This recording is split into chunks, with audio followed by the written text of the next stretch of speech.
वेशभूषा, धनगराची वेशभूषा म्हणजे घोंगडान काठी. धनगराची वेशभूषा म्हणजे घोंगडान काठी. महाराष्ट्रात आल्यावर म्हणायच लागती भाषा मराठी. महाराष्ट्रात आल्यावर म्हणायच लागती भाषा मराठी. नमस्कार, मी सिद्धांतराव गवडांगे, इयत्ता 7वी. आज 27 फेब्रुवारी मराठी भाषा गौरव दिन. आज कुसुमाग्रज यांची जयंती म्हणजे विष्णू वामन शिरवाडकर यांची जयंती. अशा या महाराष्ट्राच्या मायभूमीला वंदन करून मी माझ्या भाषणाला सुरुवात करतो.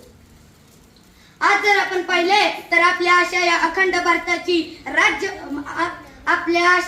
भारताची राष्ट्रभाषा हिंदी असली तरी आपल्या अशा महाराष्ट्राची राज्यभाषा मराठी आहे. व ती मराठी भाषा महाराष्ट्रातील प्रत्येक माणसाला यायला हवी, प्रत्येक माणसाला यायला हवी.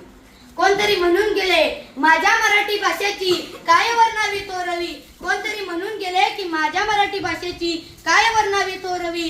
देशात देशातही ऐकू येते माझ्या मराठी भाषेची ओवी, माझ्या मराठी भाषेची ओवी.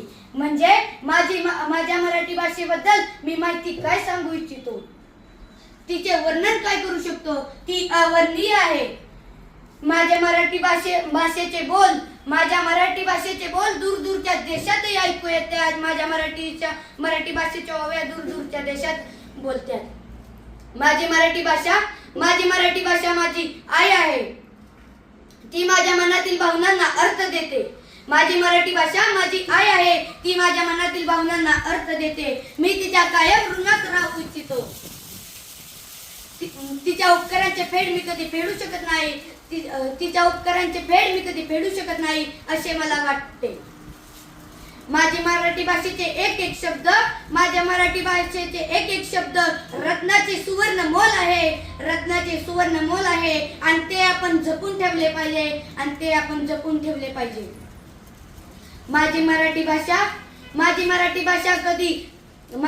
भाषा कधी गरम लोखंडासारखी धगधगती. माझी मराठी भाषा कधी गरम लोखंडासारखी धगधगती तर माझी मराठी भाषा कधी शीतल चांदण्यासारखी सुखद राहती.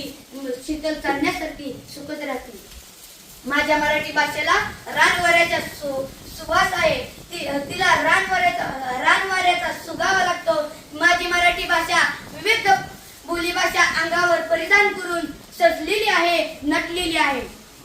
माझ्या मराठी भाषेचे जो कोणी अमृत पिईल तो खरंच भाग्यवान ठरेल. एवढे बोलून मी माझे 4 शब्द संपवतो. जय हिंद, जय महाराष्ट्र, जय शिवराय. धन्यवाद.